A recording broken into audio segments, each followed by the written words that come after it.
우리 신앙생활이요, 아무리 그 많은 은혜를 받고 하나님 사랑한다 할지라도 그걸 잘 유지하고 보존하면서 주님 오실 때, 이 목숨이 다할 때 주님 앞에 섰을 때 칭찬 듣는 이 신앙이 가장 그 신앙생활을 잘 하는 겁니다. 여러분 주변에 전도하다가 보고 또 아는 사람도 그 과거에는 신앙생활 참 잘하고 나를 전도하고 그래서 내가 그 핍박도 좀 하고 그 좀 이리저리 찔러서 좀 그 약을 올려서 화도 좀 낼 수 있도록 했는데도 그 참 인자하게 생겼고 신앙생활을 그래도 참 너무나도 잘하고 있었어요. 그러나 어느 날 교회를 안 나가요. 왜 안 나가냐? 완전히 무너져 가지고 홍수에 의해서 무너지듯이 또 산사태에서 집이 무너지듯이 신앙이 와르르 무너졌어요. 그러면서 다 부질없는 것이라고 충격을 받은 거죠. 그 다음 신앙생활 잘한 거예요? 못한 거예요? 여러분 완전히 무너진 거예요. 농사 짓는 것 똑같아요. 농사 처음에 잘 됐더라도 열매를 거둘 무렵에 거두지 못하면 그 농사는 완전히 실패입니다. 농사를 잘 짓는 사람은 결실해서 수장할 때까지 수장이 돼요. 저장 창고에 딱 넣어서 그 농부가 기뻐할 수 있는, 이게 농사 잘하는 사람이에요. 그래서 우리가 신앙생활이 그 처음에 잘한다 할지라도 주님 오실 때 혹은 내가 생명을 그 주님이 부르실 때 그때 온전하지 못하면 실패가 되는 거죠. 그러면 어떻게 하느냐? 우리가 깨어 근신해야 된다. 신앙의 가치를 알면은 어떻게 해서라도 지키려고 하고 관심에서 떠나지 않죠. 근데 가치를 모르면 그냥 이 돌멩이 버리듯이 그렇게 그 무관심 속에서 그렇게 한때는 전도하고 한때는 예수 믿어야 된다고 그랬던 사람이 자기가 핍박쟁이가 되어버리더라 이거죠. 참 안타까운 거예요. 제가 학생에 있을 때 그 우리 고향에 제가 상당히 오래전에도 이야기를 좀 했습니다마는 그 배집사님이라고 있었어요. 2km 되는 데서 새벽기도 눈이 오나 비가 오나 아무리 춥더라도 꼭 그 새벽 예배를 다녔어요. 새벽 예배 다녔다고 한 것은 그만큼 열심히 했다는 거예요. 주일 평상시 예배는 물론이거든요. 그런데 저를 이제 그 학생의 교사로서 가르쳤는데 어느 날 순간에 와르르 무너져 버리는데 너무 아쉬운 거예요. 야, 그분이 그 집사님이 그렇게 열심히 했는데 무너지냐. 지금도 눈에 선해요. 너무 가슴 아픈데 어떤 사람은 하나님이 택하셨으니까 언제는 돌아올까요 하는데 끝내 돌아오지 않았어요. 그리고 죽은 거예요. 아니 다 죽잖아요. 왜 죽었어요? 왜요? 근데 우리 형님은 지금까지 살아계세요. 같은 연배거든요. 상당히 오래전에 죽었어요. 하나님이 부르시면 우리는 누구나 다 가야 하는데 수고했다. 너 얼마나 고생했느냐. 나 때문에 얼마나 핍박받고 정말 업신여김을 당하고 박해 속에서 위험을 당하면서도 견뎠던 그 모든 걸 내가 다 안다. 이게 네가 심어놨던 것이다 하면서 면류관을 줄 수 있는, 면류관을 줄 때 받을 수 있는 그 신앙이 신앙생활을 잘하는 거예요. 믿습니까? 우리는 주변의 사람들로부터 참 잘한다 하더라도 하나님이 인정하지 않으면 안 되는 거예요. 저 사람 1등 할 거야. 그런데 1등 하지 못했으면 공부 못하는 거예요. 그래서 사람들이 잘한다고 이렇다 저렇다 할 때 그 신앙으로 우리가 내가 잘한 걸로 착각하면 안 됩니다. 항상 그 속으로 내가 잘못하고 내가 찝찝하고 내가 정말 주님 앞에 부끄럽다고 한다면 주님 저들이 나를 알지 못해서 저렇게 칭찬하고 나를 띄워주지만은 나는 주님 앞에 보잘것없습니다. 겸손으로 허리를 동이고 항상 깨어있을 수 있는 이런 신앙이 필요한 것을 믿으시길 바랍니다. 신앙은요 어떤 연습이 없어요. 신앙은 시작하면서부터 본 게임이에요.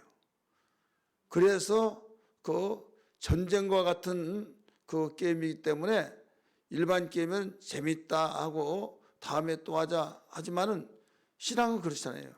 전쟁인데 왜 게임이라고 하냐? 게임인 것 같다. 전쟁 같은 게임이다. 게임을 즐기죠. 그러면 전쟁을 즐길 줄 알아야 된다 이거죠. 이게 진짜 진정한 군인이에요.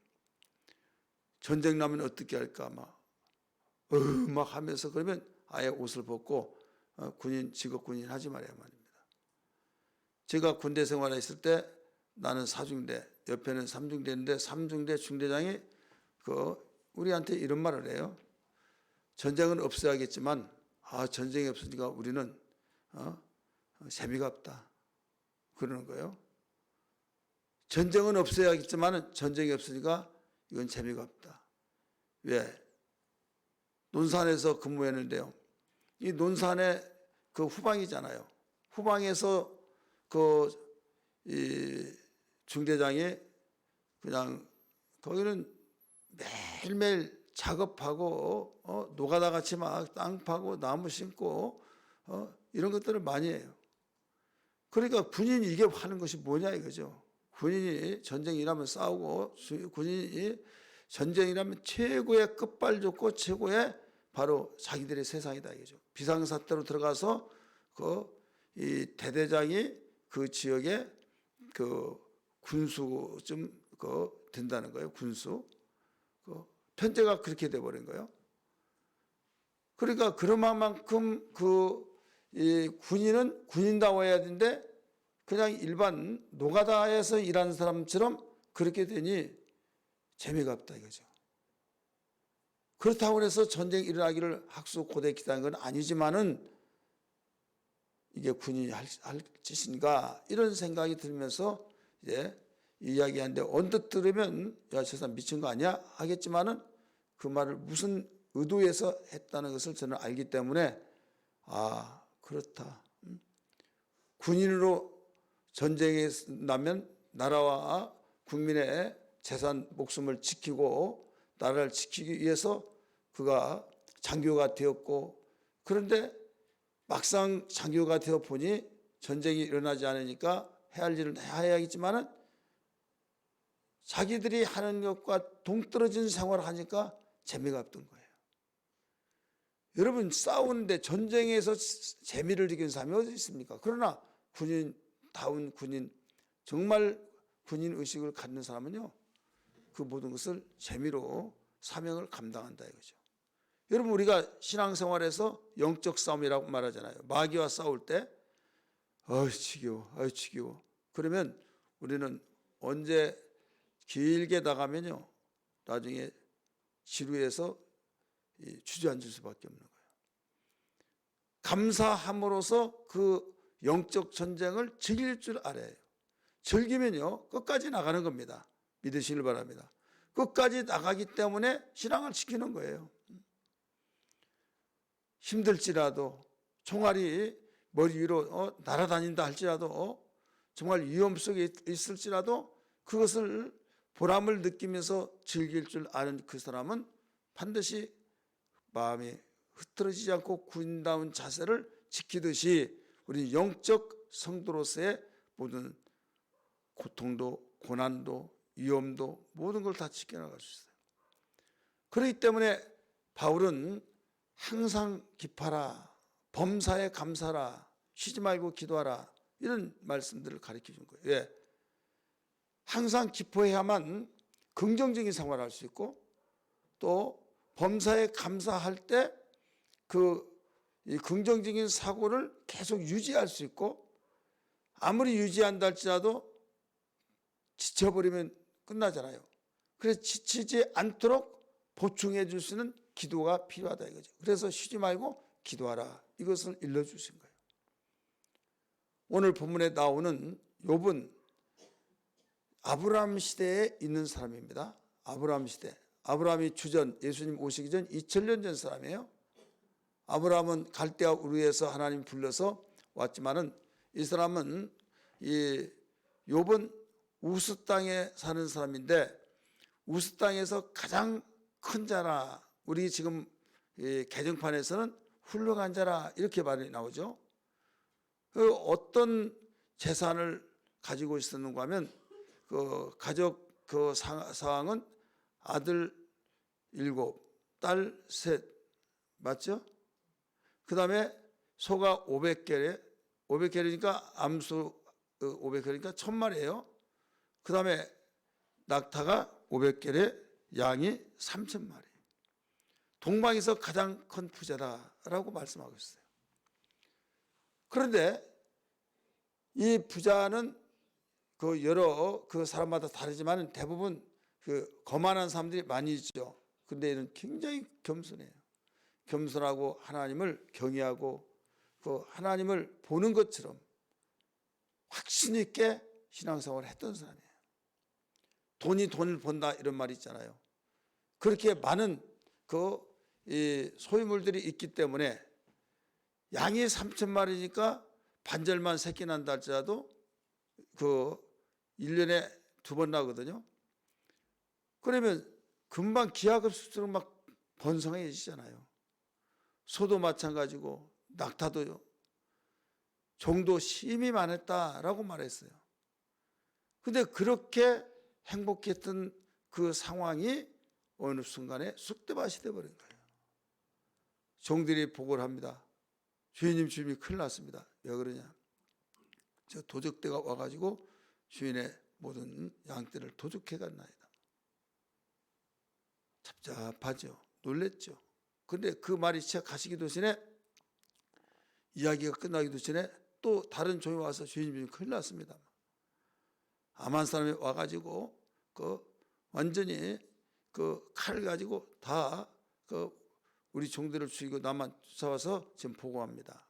하면서 다 모든 소유물을 가져갔다는 거예요.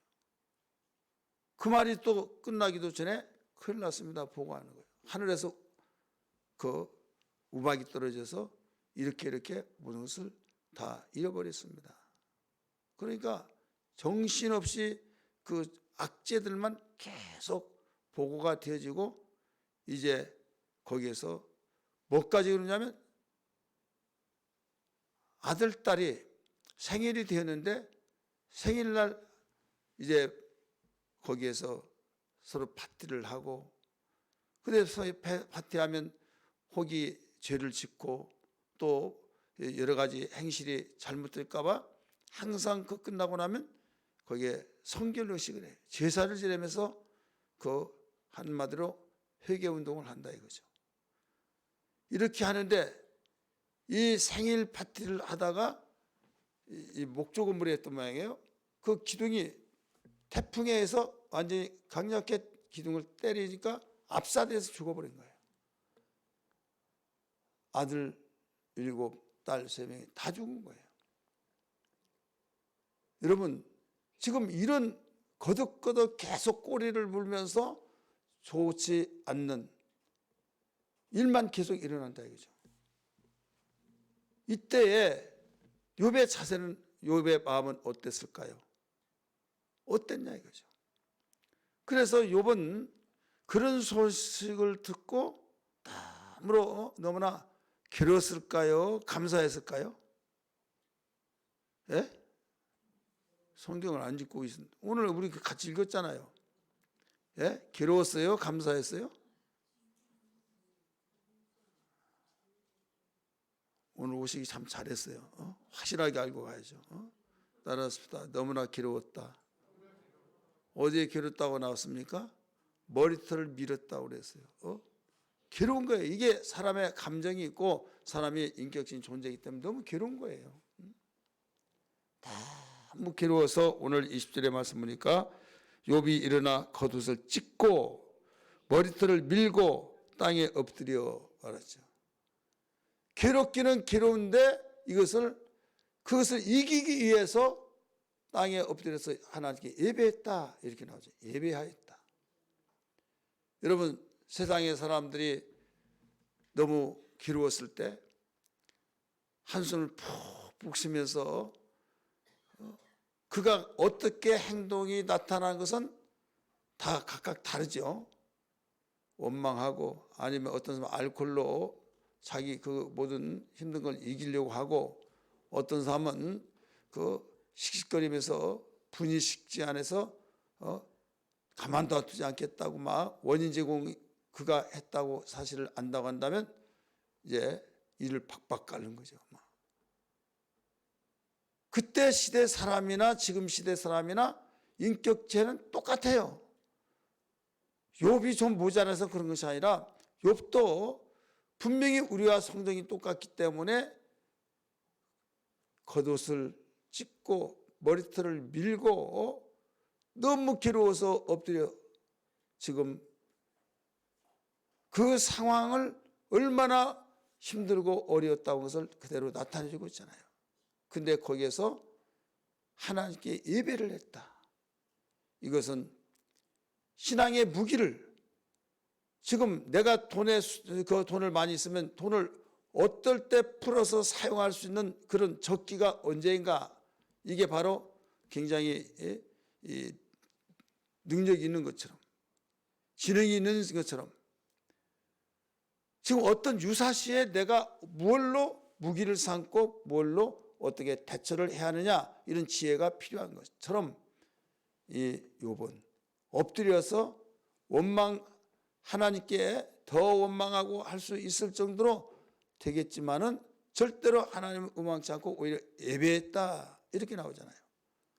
어리석게 원망치 않고 하나님을 찬송했다는 것을 오늘 읽었던 말씀 20절, 21절, 22절에서 발견할 수 있어요. 여러분, 우리는 주변에서 보면 왜 하나님이 이랬는가 저랬는가 계속적으로 그 퀘션을 두면서 원망하고, 어떤 전사님이 자기 남편이 잠자다가 죽었어요. 출장 갔는데 경찰서에서 전화 와가지고 이제 오시라고. 좀 이상하다. 그날 전날 밤에 통화도 하고 그랬는데 아침에 전화가 와서 왜 그러시냐고. 아니, 오시면 안다고 그러면서 이제 갔대요. 갔더니 죽었다고 이야기를 하더라고요. 아니, 몇 시간 전만 하더라도 통화를 했는데 직원하고 같이 출장을 갔어요. 예를 들어서 7시에 일어나서 우리 오늘 할 일 모든 것을 점검하고 이렇게 그 일을 처리하자. 그리고 각각 방으로 헤어지는데 7시에 나오지 않아서, 아무리 녹화도 나오지 않아서 들어가 봤더니 싸늘한 시체더라 이거죠. 그리고 경찰에 신고한 거예요. 그것을 그 부인에게 전화하고 가서 그 상황을 목격하고 나자빠졌어요. 나자빠지지 않겠습니까? 근데 내가 말하고 싶은 것은 그분이 하나님에 대해서 얼마나 원망하지 몰라요. 너무 원망한 거예요. 그래서 미쳐버렸어요. 미칠 만도 하지요. 사람이 가장 어려울 때에 하나님께 점수 딸 수 있는 기회가 바로 그때예요. 가장 어렵고 가장 밑바닥 내려가고 가장 정말로 최악의 상태에 하나님께로부터 인정받을 수 있는 기회가 그때다 이거죠. 욥이 그랬어요. 욥이 7 아들 죽고 3 딸 죽고 모든 재산 다 없어지고 그런 가운데 그때 겉옷을 찢고 머리털을 밀고 너무 괴로워서 자기의 그 힘으로는 견딜 수가 없는 그런 가운데, 그러나 정신을 바짝 차리고 엎드려서 하나님께 예배를 했다. 이렇게 가르쳐 주잖아요. 그러면서 긍정적인 마음으로 모든 걸 이겨내는 거예요. 여러분, 어려움을 당할 때는 긍정적인 마음을 갖지 않으면 절대 이겨낼 수가 없어요. 믿으시길 바랍니다. 이 욥은 어떻게 긍정적인 마음을 가지느냐? 내가 우리 개역성경에서는 적신으로 와서 적신으로 가올지라 이렇게 나오죠. 적신은 빨간 몸이에요. 알몸으로 나와서 알몸으로 간다 이거예요. 그 어마어마한 재산이 있잖아요. 소유물이 있잖아요. 그런데 아무것도 없고 그래도 건강만 있으면 살 수 있다, 재기할 수 있다. 그런데 자식도 없죠. 그 다음에 자기 몸이 또 악창이 생겨가지고 고통을 당하죠. 이때 이기기 위해서 고백을 해요. 내가 알몸으로 와서 알몸으로 가옵니다. 주시니도 하나님이시오, 취하신 이도 하나님이십니다. 그러면 얼마나 허무하겠습니까마는 긍정적으로 생각하니까 그동안 많은 부유한 것을 가지고 누렸던 것, 이것을 생각할 때 감사합니다 이거예요. 여러분, 생각이 아름답지 않습니까? 듣는 것은 우리가 듣지만 그게 쉬운 건 아니죠. 열 아들 딸이 죽는 것이 아니라 죽는 것이 아니라 하나만 어떻게 잘못되더라도 일생에 잊을 수 없는 가슴의 상처인데 하루아침에 다 죽었잖아요. 그러면서 하나님께 찬송을 드리고 어리석게 원망하지 않았다. 22절에 그래서 본문에서 말씀을 하고 있죠. 근데 여기에서 지금 욥은 양 3,000마리, 낙타 3,000마리, 아니 그 500마리, 소 500결이, 자식, 아들 7, 딸 3을 다 잃어버렸을지라도 감사의 신앙만은 지키기 위해서 몸부림쳤다 이거예요. 이런 것은 잃어버렸을지라도 감사의 신앙만은 그런 지키기 위해서 이를 박박 깔았다 이거예요. 어디가 그 목사님 박박 깔았다고 합니까? 여기에 20절에 나오잖아요. 겉옷을 찢고 머리털을 밀고 이게 이를 박박 까는 거예요. 엎드려서 하나님께 예배했다. 여러분, 예배할 정신이 아니죠. 예배할 정신이 아니에요. 그러나 그때 자기 의지를 되살리면서 이렇게 하지 아니하면 자기가 미쳐버릴 수밖에 없기 때문에 살기 위해서는 예배밖에 없다. 그러면서 긍정적인 생각을 해야만 하나님을 원망하지 않기 때문에 내가 알몸으로 와서 알몸으로 돌아갑니다. 주신 이도 하나님이시오, 취하신 이도 하나님이십니다. 그리고 그동안에 누렸던 거, 이것은 나에게 너무 감사합니다. 이런 심정으로 찬송을 한 거예요.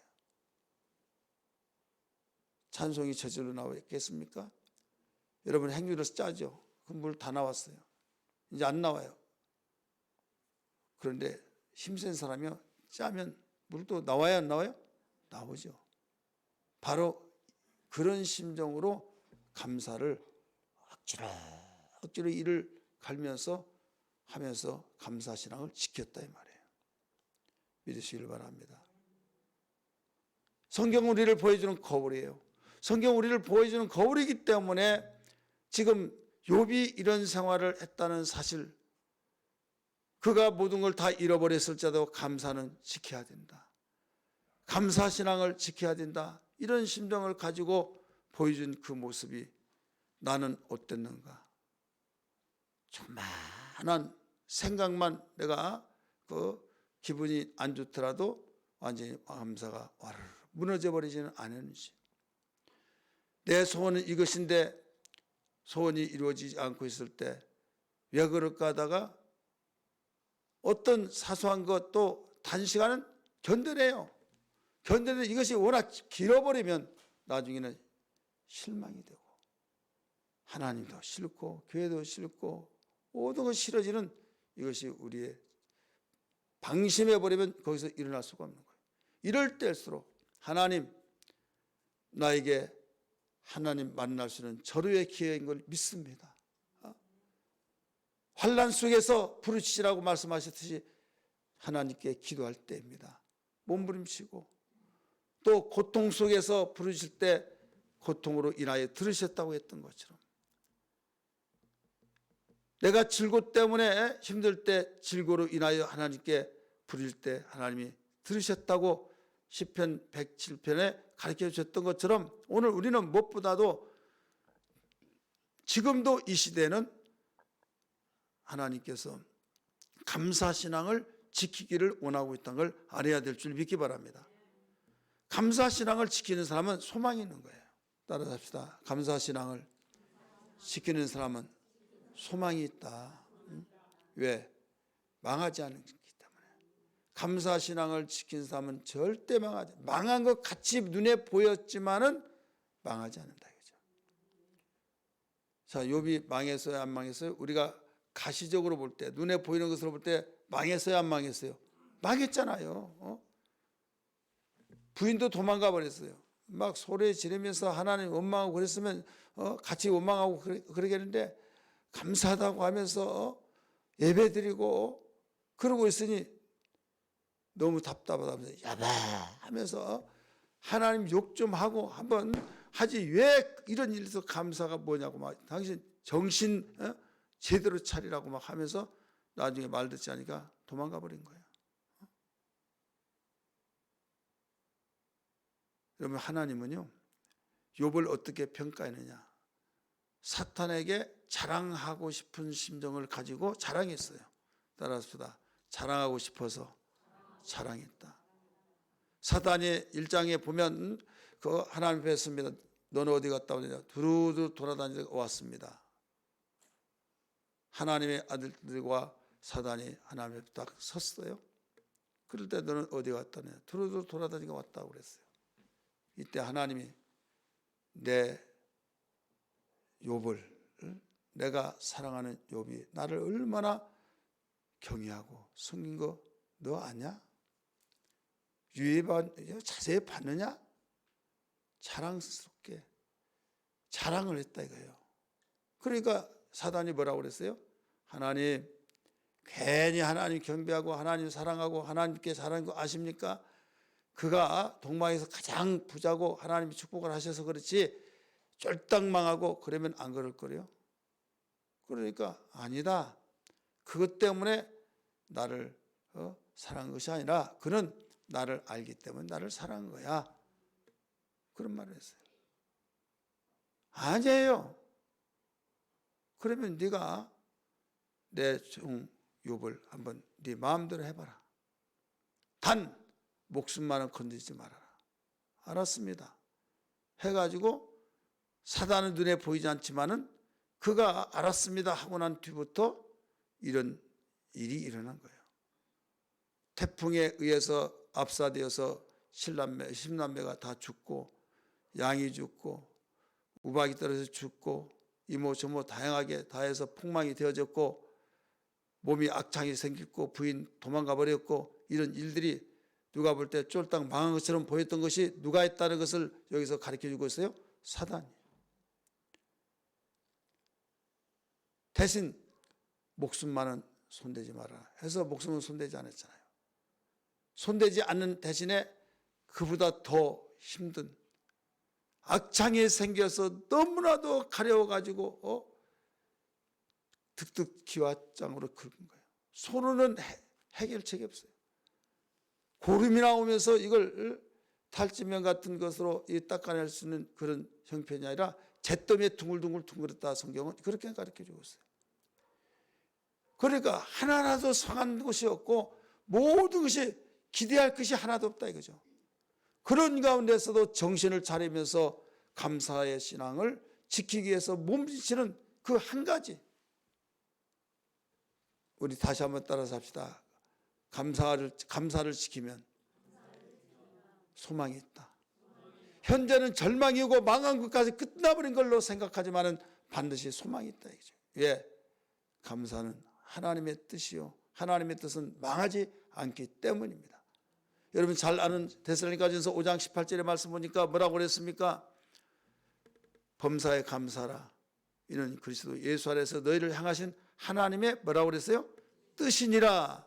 그러니까 감사는 하나님의 뜻이다 이거죠. 하나님의 뜻은 망하지 않는다 이거예요. 믿습니까?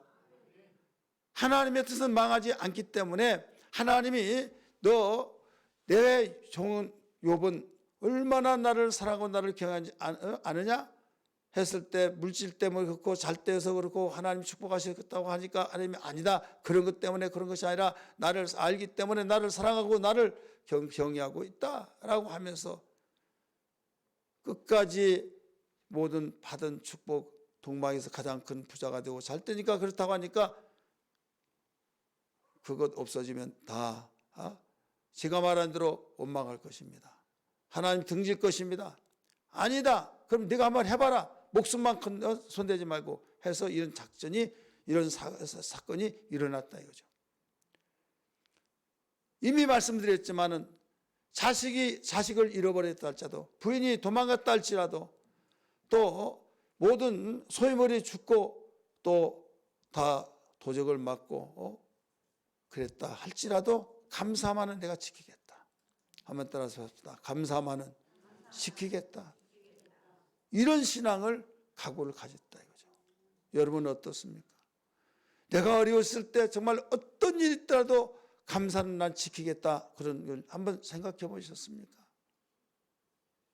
우리는 정말 너무나 그 말로 형용할 수 없는 그 어려움이 나에게 직면한다고 한다면 이런저런 생각지 나지도 않지만은 호랑이가 물어가도 정신을 차리며 산다는 말이 있듯이 우리는 어려움을 직면할 때마다 하나님을 향해서 무릎 꿇고 정말 이 욥이 너무나도 정말 정신없이 미쳐버릴 수밖에 없는 그런 상황 속에 있지만은 머리털을 밀고 겉옷을 찢고 그 다음에 엎드려서 여기 정신을 바짝 차리고 예배했다고 하는 사실을 비춰볼 때 지키기 위해서 몸부림쳤다는 것을 알 수 있지 않습니까? 우리 오른손 불끈 쥐시고 내 평생 감사신앙을 지키리라. 시작. 내 평생 감사신앙을 지키리라. 내 평생 감사생활을 지키리라. 내 평생 감사신앙을 지키리라. 할렐루야. 감사신앙을 지키기를 주 이름으로 축원합니다. 지키면 살고 지키지 못하면 우리는 살 길이 없어요. 이왕에 그렇게 된 거 원망 불평하고 육신의 방법으로 풀려고 하고 스트레스 해결하려고 그렇게 해서 쏟으려고 하고 풀어보려고 하는들 해결된 거 아니에요. 여러분 지혜자는 이럴 때일수록 해결책을 향해서 모든 것을 풀어나가려고 하는 사람이 지혜자예요. 믿습니까? 욥이 그랬어요. 그래서 어떤 가운데서도 모든 성경의 믿음의 유인들 이 사람들은 공통점이 감사신앙을 지킨 사람입니다.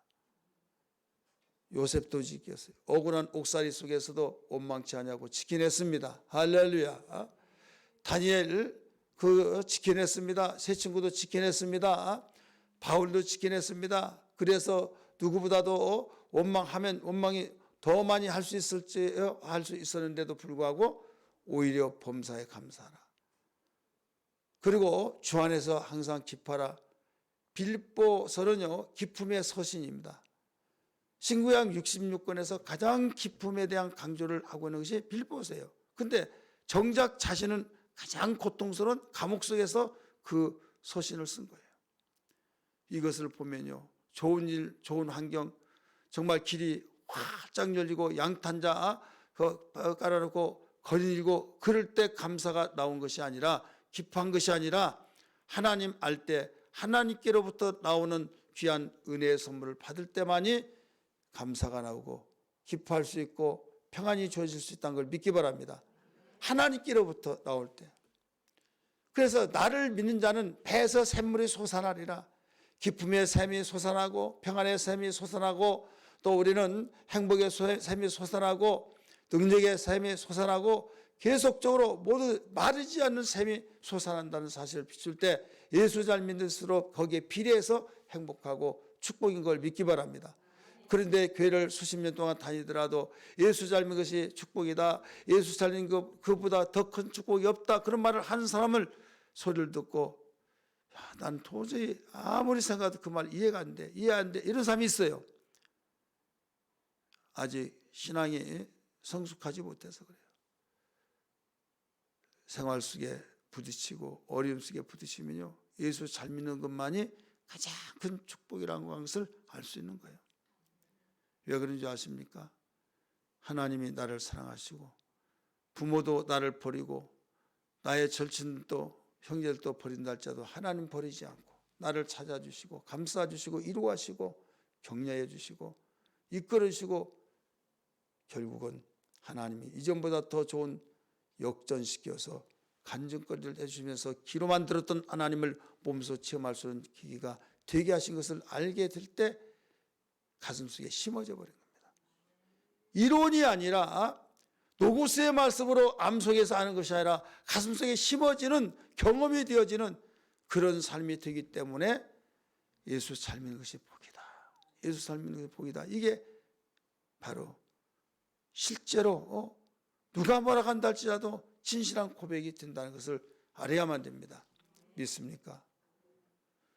이런 사람은요, 세상 어디에 내놓더라도 살아갈 수 있어요. 왜 그런 줄 아십니까? 하나님 좋으신 분이죠. 전능자이시죠. 기도할 때 하나님이 응답하시고 어떤 이경 속에도 건져내시죠. 다윗과 같이 그런 어려운 이경 속에서도 다윗은 하나님 의지하고 감사를 항상 찬송을 끊임없이 했기 때문에 그 모든 시편을 기록했고 또 그는 어려운 이경 속에서도 놀라운 역전시켜서 왕의 자리를 빼앗길까 봐 다윗을 죽이려고 했지만 정작 그는 빼앗겼고 그 모든 것을 하나님께 맡기고 자기는 하나님이 원하신 뜻대로 살려고 몸부림칠 때 하나님이 그의 자리를 사울의 자리에 딱 올려놨다 이거죠. 여러분, 하나님이 올려주셔야만 될 줄 믿습니다.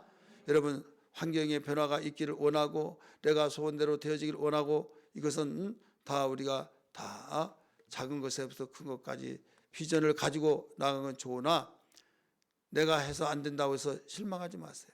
이때 사람이 계획을 세운다 할지라도 발걸음을 인도하신 분은 하나님이시구나, 이걸 깨닫고 하나님께 맡기고 하나님을 가까이 하고 하나님 의지하고 그 때가 되면 하나님께서 다 올려놓으신 걸 믿으실 바랍니다. 다윗도 때가 되니까 올려놨지 처음부터 올려놓은 거 아니잖아요. 그래서 그때가 언제인지는 모르지만 하나님만 아는 그때, 그래서 오직 의인은 믿음으로 말미암아 살리라 라고 말씀하셨잖아요. 나의 힘이 되신 여호와의, 한번 찬양 부를까요? 그래서 이 찬양을 그 다윗이 굉장히 많이 불렀어요. 같이 보여요. 나의 힘이 되신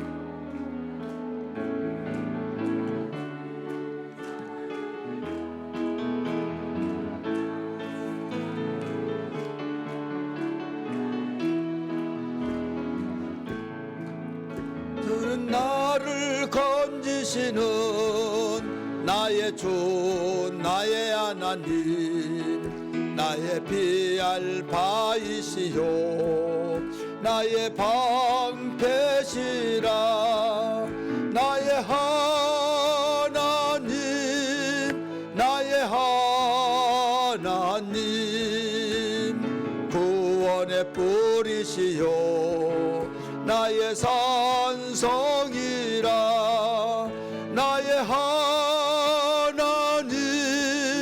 나의 하나님, 그는 나의 여호와 나의 구세 나의 생명 되신 여호와여, 내가 주님을 찬양합니다. 주는 나의 사랑이시며 나의 의지시라. 주는 나를 이끄시고 주의 길 인도하시며 나의 생의 목자 되시니 내가 따르니 아니라며 나의 하나님 나의 하나님 생명의 면류관으로 내게 씌우소서 나의 하나님 나의 하나님 그는 나의 여호와 나의 구 나의 하나님 나의 하나님 나의 하나님 나의 하나님 생명의 면류관으로 내게 씌우소서 나의 하나님 나의 하나님 그는 나의 여호와 나의 구세주 할렐루야. 우리 2023년 추수감사절기를 위한 특별 부흥성회를 통해서 환경 보고 환경이 좋아지면 감사하고 환경이 안 좋고 어렵고 힘들면 원망 불평 짜증내고 절망 좌절 불안 초조 이런 생활이 되지 않고 오히려 정말 하나님께 점수를 따고 인정받을 수 있는 계기를 만들겠다 하면서 하나님 나 너무 힘듭니다 하지만은 하나님이 계시기 때문에 나는 소망이 있습니다 하면서 성숙한 하나님 볼 때 흐뭇한 그런 모습이 되어지기를 주의 이름으로 축원합니다. 모든 성경의 유인들 믿음의 선진들은요 한결같이 한 사람 예외 없이 이 모습을 다 갖추고 있었습니다. 그래서 우리가 어린이를 당할 때는요 안 좋지만은 하나님이 나를 지금 시험하고 계신다. 하나님이 지금 나에게 그 테스트 하셔서 한 단계 올려놓기를 원하시고 있는 시간이다 하면서 합격만 하시길 바랍니다. 합격하면 이것은 시간 문제다. 하나님이 말씀 한마디를 천재를 지신데 무엇을 못하게 했습니까? 여러분 그 한 단계 한 단계에 그 참고 견뎌냈을 때 그 단계를 거쳐서 놀라운 일이 일어났잖아요. 예를 들어서 요셉이 그 단계를 감옥에 가서 원망치 않냐고 있을 때 거기에서 요셉을 인하여 그 옥에 복을 주시고 거기서 하나님께 감사하면서 계속 생활했을 때 때가 되니까 나중에 꿈을 꾸게 하시고 그 꿈을 해석할 수 없으니까 결국 요셉의 꿈을 해석을 잘한다고 해서 불러들여 해석해 주니까 거기에 총리가 됐지 않습니까? 물건 보따리처럼 이리저리 돌아다니면서 팔려다녔던 그가 어떻게 그렇게 되냐. 하나님이 올려놓은 거예요. 믿으시길 바랍니다. 다니엘이 그는 죽을 고비를 많이 당했어요. 꿈 해석할 수 없다고 느부갓네살이 다 죽이라, 다니엘도 죽이라 했어요. 왕이 왜 그렇게 성질이 급하시냐고. 시간을 주면 내가 해석해 드리라. 아무것도 본 것도 없습니다. 해석도 그 뜻도 모릅니다. 그러나 자기 친구에게 우리 기도하자, 여차하자 이러니 기도하자 기도했어요. 그랬더니 하나님이 왕이 무슨 꿈을 꿨다는 것을 보여주셨고 그 뜻이 무엇이라는 걸 해석까지 해주었습니다. 그래서 느부갓네살 왕이 다니엘 앞에 무릎을 꿇었어요. 상을 주었어요. 엎드려 절했다고 그랬어요. 어떻게 그럴 수 있습니까? 하나님이 때가 되니까 올려놓은 거예요. 믿습니까? 내가 이렇게 그 정결한 신앙 되기 위해서 정말 그 부정한 고기를 먹지 않으려고 채식 먹었는데 왜 나를 이렇게 죽이려고 하십니까? 원망할 수도 있었지만 원망하지 않았다 이거죠. 원망한다고 해결된 거 아니고 오히려 기도하는 그 신앙이 한 성숙한 신앙으로 해결책이 되어졌던 걸 믿기 바랍니다. 하나님은 계속 높여주기 위해서 여러분 계속 어떤 위기 상황을 만들어 주시는데 그때 감사함으로 이게 신앙을 감사하시고 지켜낸다고 한다면 그 한 단계 업그레이드 시켜서 더 큰 축복으로 주시더라 이거죠. 어땠습니까? 사자굴 속에 들어간 것도 마찬가지예요. 아베느고 사드락 메삭은 도지사였어요. 현재로 말하면 도지사였는데 그들이 불 속에 들어갔다 나오고 난 뒤에 더 유능한 사람이 됐어요. 그러니까 어려운 일이 닥쳐졌을 때 감사신앙으로 지켜나가면서 하나님과의 더욱 가까이 더 가까이 했을 때 여기에서 복의 역사가 더 큰 복으로 바꿔주셨다 이거죠. 여러분 잘 아는 시편 73편 28절의 말씀 보면 하나님을 가까이 함이 내게 복이라. 믿으시면 아멘 하시길 바랍니다. 한 귀로 듣고 흘려보내는 것이 아니라 하나님 가까이 한 것이 뭡니까? 말씀을 가까이 하고 그 말씀을 깨닫고 그 말씀대로 아멘하고 순종하고 지켜나갈 때 그 말씀이 꿀속에서 더 달다고 하면서 그 말씀이 나를 녹여지게 만들고 그 말씀이 내가 불안할 때 평안을 주고 그 말씀이 나에게 정말 위로가 되고 소망이 되고 모든 위기 상황 속에서도 여기에서 두려워하지 아니하는 이렇게 말씀을 의지해서 되어질 때 이게 바로 나에게 복이라는 것을 저절로 고백이 될 줄 믿습니다. 그런데 암송하고 외우면 하나님 가까이 하고 느껴지지도 않네요. 복이라는 것 실감이 안 나요. 그러니까 그냥 한 귀로 두고 흘려보내는 거예요. 그러나 하나님 말씀 속에서 내가 경험이 들 때 하나님 가까이 하면 복이다. 이 말씀이 주어진 거죠. 우리는 지금 구약시대로 말하면 초막절을 지금 지키고 있습니다. 주일날 낮에도 또 우리 기도회를 통해서도 들어서 아시겠지만은 하나님께서 그렇게 3대 절기를 영원한 규례로 선포하시고 가르쳐주고 행하라고 지키라고 명령하신 이유가 모두 감사절기란 사실. 그 이유는 복 주시려고 믿으시길 바랍니다. 복 주시려고 하는, 여러분 주일날 들으셨잖아요. 하나님께서는 우리를 사랑하시기 때문에 행복하게 살고 복 주셔서 내가 하나님 섬기고 이렇게 복 받았다 정말 간증도 하고 하나님 영광을 돌리고 실제로 귀로만 들었던 하나님이 아니라 이제 몸소 체험해서 하나님은 살아계시다라고 그것을 과감없이 거침없이 말할 수 있는 것은 확신이 있어야 된다 이거죠. 경험이 있어야 된다 이거죠. 체험이 있어야 된다 이거죠. 그러려면 하나님께로부터 복을 받아야 된다. 그 복을 받는 사람만이 말할 수 있는 거예요. 근데 어떤 사람이 복을 받느냐? 아무리 기도를 많이 하더라도 성경을 달달 외운다 할지라도 어떤 여러분 신비한 세계를 보고 환상을 보고 했다 할지라도 감사치 아니한 사람은 절대 복을 받을 수가 없어요. 왜 그런지 아십니까? 감사는 온유한 밭이 되는 거예요.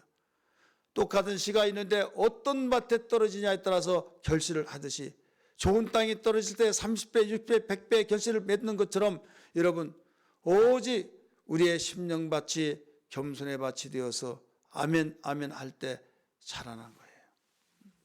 근데 이 겸손의 밭은 어떻게 이루어지냐? 감사할 때 겸손의 밭이 이루어지는 거예요. 부드러운 온유의 밭이 되어진 거예요. 감사하지 아니하면 메마른 땅이 되고 깡마른 메마른 땅이 되어서 먼지만 벅석벅석 나올 때 씨를 뿌리면 씨가 볶아져 버립니다. 후라이팬이 필요 없어요. 그냥 볶아져서 싹이 나질 수가 없는 거예요. 수분이 있고 거기에 촉촉한 수분이 거기에 해줄 때 싹이 나서 여러분 잘하지 않습니까? 겸손한 마음, 감사하는 마음, 하나님 말씀이 내 마음속에 떨어질 때 아멘 아멘 하면서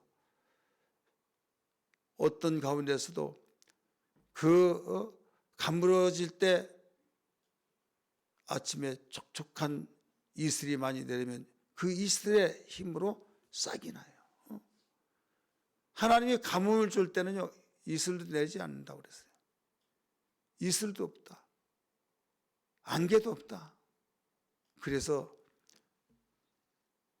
그 땅이 바삭바삭 타들어가고 먼지만 나고 씨가 뿌린들 아무 필요가 없는 거예요. 비가 오지 않을지라도 안개가 비에 적시듯이 촉촉한 그런 싹을 내게 된다는 사실.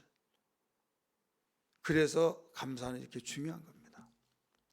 어떻게 해서라도 우리는 감사신앙 지켜야 될 줄 믿습니다. 지키기를 원하시면 아멘 하시길 바랍니다. 그럼 지키려면 어떻게 하느냐? 받은 은혜 감사하고 겸손해야만 됩니다. 첫째로 받은 은혜 감사하고 겸손해야 된다. 우리 한번 따라서 합시다. 받은 은혜 감사하며 겸손해야 된다. 여러 군데 성경 나오지만 오늘 본문 안에서만 보는 거예요. 우리 20절에서 22절 그 내용이 그래요. 그 많은 고통, 어려움, 아들, 딸 다 죽고 소유물 다 없어지고 자기 몸 악창생이고 부인 떠나버리고 그런 가운데서도 여러분 원망하지 않았잖아요. 첫 번째 감사신앙을 지키고 어떻게 해야 된다고 그랬어요? 받은 은혜를 감사하면서 겸손해야 된다. 내가 알몸으로 왔는데 알몸으로 간들 내가 왜 원망하냐? 그대로 와서 그대로 가니까 주신 이도 하나님이시오, 취하신 이도 하나님이시오. 이럴 때만이 지켜진 거죠. 억울해 하면서 옛날 그 좋았던 그 시대 그것만 생각하면 미치는 거예요. 그냥 다 내려놓는 거. 내려놓는 것이 겸손이에요. 믿습니까? 이건 누가 해주는 거 아니에요. 자기 스스로 여기에서 컨트롤을 해야 해요. 그 컨트롤을 해주는 그분이 하나님이신데 어떤 사람에게 해주냐? 사모한 자에게 해주는 거예요. 입술로 고백하고 그렇게 살기를 각오하고 이것만이 살 길이기 때문에 그렇지 않으면 원망할 수밖에 없어요. 그렇지 않으면 하나님 왜 그렇습니까? 따질 수 있고 항변할 수밖에 없습니다. 그렇다고 해서 죄만 더 짓지 그게 해결책이 아니기 때문에 겉옷을 찢고 머리털을 밀고 엎드려서 거기서 예배만이 하나님께 찬송할 수 있고 그래서 지켰던 거예요. 결국 이게 겸손이 된 거죠. 두 번째는 이제 귀하고 가장 귀하고 큰 보화를 알아야만 됩니다. 가장 크고 귀한 보화를 알아야 하는데 그 보화가 뭐냐? 감사신앙 지킨 것이다. 이거예요. 따라합시다. 가장 큰 보화, 귀하고 가장 큰 보화예요. 이보아 권사님, 네. 누가 이름 짓는 참 잘 찢었어요. 우리 이보아 권사님은요 호적에 바꿨어요. 내가 그렇게 이름을 많이 지었는데 호적 바꾼 사람 한 사람도 없어요. 한 사람 빼놓고요. 내가 밥을 사줘야 하는데 우리 권사님이 나 좋아하는 거 얼마나 귀한 걸 사주는지요. 정말 나는 목사님 시간 좀 내주세요. 뭐 사준대요. 그래서 왜 그런 거야 했더니요. 평상시에도 잘 사주지만은 나중에 봤더니요. 내가 뭐예요? 누룽지탕 그걸 좋아한다고 했더니 거기 사줬어요. 여러분 누룽지탕 하면요. 누룽지탕 한번 얼마나 굉장히 비싸요. 보통으로 알면 그냥 일반성으로 생각하면 안 돼요.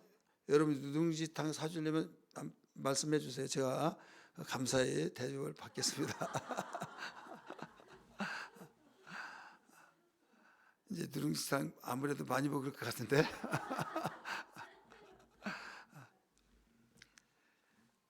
골로새서 2장 3절 한번 봅시다. 골로새서 2장 3절. 2장 3절을 보면 예수님이 이 세상의 가장 큰 보화죠. 우리 인생의 보화예요. 가장 가치 있고 그 안에는 예수님 안에는 뭐가 있다고 그랬어요? 지혜와 지식의 모든 보화가 감춰져 있느니라. 예수님 안에는 지혜와 그 지식의 모든 보화가 감춰져 있느니라. 예수는 하나님의 비밀이라고 그 앞절에서 그렇게 나옵니다. 따라합시다. 예수님은 하나님의 비밀이다. 여러분 하나님의 비밀을 알려면 누구를 알아야 해요? 잘하시네. 오늘 저녁에 안 나오신 분들은 이 내용을 몰라요. 여러분 하나님의 비밀이 예수님이라고 나와요. 2절 한번 보세요. 같이 읽습니다. 시작. 이는 그들로 마음의 위안을 받고 사랑 안에서 연합하여 확신한 이의 모든 풍성함과 하나님의 비밀인 뭐라고 그랬어요? 그리스도를 깨닫게 하려 함이니. 하나님의 비밀인 그리스도라고 그랬잖아요. 그래 예수는 하나님의 비밀이에요. 예수 알면요 하나님의 비밀을 알게 되고 그 비밀을 감추지 않았어요. 공개해 버렸어요. 근데 그 예수 안에 뭐가 들었다고 그랬어요? 지혜. 지혜가 더 좋아요? 지식이 더 좋아요? 근데 학교 공부 잘하는 것을 더 좋아하지 지혜 있다고 해서 더 좋아하지는 않아요. 앞뒤가 맞지 않아요. 1등 했다면 야 지혜 있다고 한다면 공부를 잘해야지. 참 혼돈되는 것 같아요. 지혜는 모든 걸 풀어가는 열쇠예요. 사람이 살다 보면 절망에 갇혀 있고 족쇄에 갇혀 있고 또 모든 것이 망가져 위기를 탈출할 힘이 없죠. 그때마다 모든 것을 해결한 열쇠가 지혜예요. 지혜보다 더 중요한 건 없어요. 그 지혜 속에서 나온 것이 지식이에요. 그래서 그 지식의 모든 부하가 예수 안에 감춰졌다. 그러니까 예수 믿는 걸 가치를 알아야만 돼요. 가장 큰 부하다 이걸 알아요. 그래야만 내 자녀에게 유산 물려주려고 하는 건 귀하기 때문에 물려준 것처럼 예수를 유산으로 물려주기를 주의 이름으로 축원합니다. 그러면 여러분 절대로 노년에 가서도 속썩일 이유가 없어요. 여러분 자녀들에게 뭐 물려주려고 해야 된다고요? 우리 김민영 집사님 계속 물려주고 있죠? 대답이 괜찮아요. 우리 여기 계시면 다 물려주기를 바랍니다. 그런데 안 받으려고 그래 또. 왜 안 받으려고 했어요? 귀한 걸 모르니까 그래요. 안 물려주려고 하니까 줄 거 빨리 주세요. 빨리 주세요. 해가지고 안 주니까 막 망치로 때려가지고 죽이고 불에 태워 죽이고 여러분 그런 뉴스 들었잖아요. 예, 그건 너무 좋으니까 뺏어가려고 하는 거예요. 어차피 아들 하나니까 자기가 받을 수밖에 없는 거죠. 그런데도 빨리 가지려고. 근데 왜 예수는 싫어가지고 거부하고 짜증내고 그러냐 이거죠. 가치를 모르니까 그래요. 일단 여러분 자신이 먼저 가치를 알아야 될 줄 믿습니다. 내가 가치를 알고 그 가치가 너무 중요하고 너무 귀하다는 걸 실제로 내가 그걸 내가 가지고 살아야 해요. 그럴 때 아들들에게 자녀들이 그걸 알아차리고 그걸 보면서 느껴진 거예요. 그러려면 어떻게 하겠어요? 내가 어려운 일 당하더라도 항상 감사하다고 하고 인상 찌푸리지 말고 행주와 같이 죄 짜지 마시고 항상 기뻐하라. 기뻐 안 하고 감사하면서 평안하고.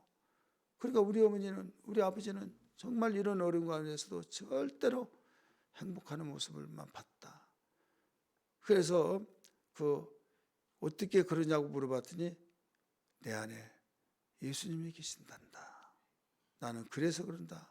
진작에 말할 때 인상을 잊어버릴 수 없다. 그러니까 그것을 참으로 귀에 흘려보내지 않고 마음에 담고 있다가 어떤 유사시에 자기가 아버지 어머니가 그 했던 말이 생각이 나는 거예요. 이때 사용하게 되는 거죠. 그건 똑같이 사용이 됩니다. 믿으시길 바랍니다. 세 번째는 예배를 성공시켜야만 됩니다. 여러분 감사를 지키려면 예배 절대 성공시켜요. 예배 성공시키지 못하면 절대 감사할 수가 없습니다. 왜 그러냐? 예배는 하나님의 얼굴을 뵙는 것이기 때문에. 예배는 하나님과 입 맞추는 것이고 예배는 복음적인 예배를 지금 말하고 있어요. 구약적인 율법적인 예배는요. 율법적인 예배는 그냥 경건하고 엄숙하고 하나님께 드려진다. 이게 바로 구약적 예배예요. 그런데 신약적 복음적 예배는 하나님의 얼굴을 뵙는다. 따라서 하나님의 얼굴을 뵙는다. 그 다음에 두 번째는요. 하나님과 입 맞추다. 입 맞추는 거예요. 세 번째는 하나님이 배설해 놓은 음식을 먹고 마시고 즐기다. 이 뜻이에요. 제가 석사과정 때 이 예배에 대해서 쓰라고 그래서 논문에서 이걸 소논문이에요. 그걸 발표했더니 저에게 예쁘를 줬어요. 너 아주 그 많은 사람들에게 있는 자리에서 칭찬을 해줬어요. 여러분은 이런 목사님 모시고 같이 신앙생활을 하는 거예요. 대부분 예배 드린다. 그럴 때 그냥 일반적인 예배로 생각하는데 하나님의 얼굴을 뵙는 거예요. 하나님 여기 때문에 볼 수가 없잖아요. 하나님의 얼굴을 볼 수가 없지만은 영이시기 때문에 지금 하나님의 얼굴을 뵙는다. 믿어야만 됩니다. 할렐루야. 그다음 입 맞추다. 어떤 사람에게 입 맞춰요? 여러분 기쁠 때 서양 의경에는 딱 껴안고 볼에다 입 맞추고 바로 이 인사예요. 너무 깊어서 우리 한국은 악수하잖아요. 또 조금 더 동성끼리는 포옹하잖아요. 너무 깊어서. 그래 예배는 하나님께서 우리를 포옹해 주신 거예요. 입 맞추시고 다독거려 주고 깊어서. 그래 너무 깊어가지고 이제 손을 떼지 않고 계속 이제 부둥켜 안고서요. 이제 밥 먹어야지 하면서 가자. 갔더니 쫙 배설하는데 깜빡 나자빠져. 예. 머리 틀라고 이렇게 좋은 음식, 이렇게 귀한 음식, 이렇게 많은 음식을 정성스럽게 하나님이 우리를 향해서 준비해 놓은 그 음식을 배설하고 있다. 그게 뭐예요? 당신의 종을 시켜서 영적인 음식을 다 배설해 놓고 먹고 마시고 즐기다. 이게 설교예요. 그래야 설교를 잘 들어야 한다. 이럴 때 예배가 성공되어진 거예요. 예배를 성공시키지 아니한다면 절대로 감사신앙을 지킬 수가 없어요. 여러분 내가 예배 시간에 정말 실패했다고 생각한다고 한다면 오늘부터 성공시키리라고 결단하고 애통히 여기면서 힘써야 될 줄 믿습니다. 왜? 감사신앙을 지킨 것은요 마귀는 어찌할 수가 없어요.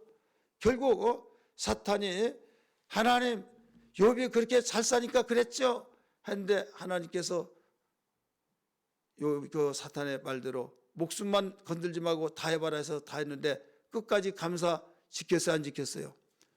지켰잖아요. 예배로 지킨 거예요. 예배로. 오늘 본문에서 예배를 성공시킬 때 바로 감사신앙을 지킨 거예요. 그래서 우리는 감사신앙만 지키면 모든 문제는 다 그림자가 나를 따라다니듯이 해결된 걸 믿으시길 바랍니다. 마지막으로 죄와 유혹을 이겨야만 됩니다. 한번 따라서 합시다. 죄와 유혹을 이겨야 된다. 오늘 본문에서 22절 가르쳐 주었잖아요. 어리석게 하나님을 원망하지 아니했더라 나오잖아요. 얼마나 그도 감정이 똑같은 것이기 때문에 좋으면 좋고 안 좋으면 싫고 막 원망도 나올 만 하지만은 이것을 이기는 거예요. 만약에 원망하면 죄지는 거죠. 그렇기 때문에 죄지지 않게 해서 이기고 그 유혹 그런 것들을 다 이기고 이겼을 때에 여기에서 감사신앙을 지킨 거예요.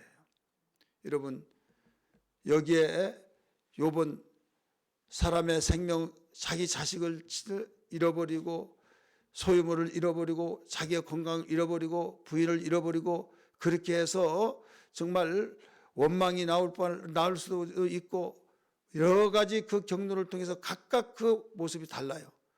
여러분은 어떤 모습인지는 모르겠지만 이런 모습처럼 각각 다 다르지만은 한 가지 중요한 것은 내 원대로 되지 않을 때는 원망이 나온다. 부하가 치밀어 오른다. 감사를 상실할 수밖에 없는 상황이 치닫는다. 이때에 우리는 이걸 이겨내야 된다 이거죠. 어리석게 원망치 아니하더라 라고 한 것처럼 죄와 유혹을 이기면 반드시 감사신앙을 지킨 걸 믿기 바랍니다.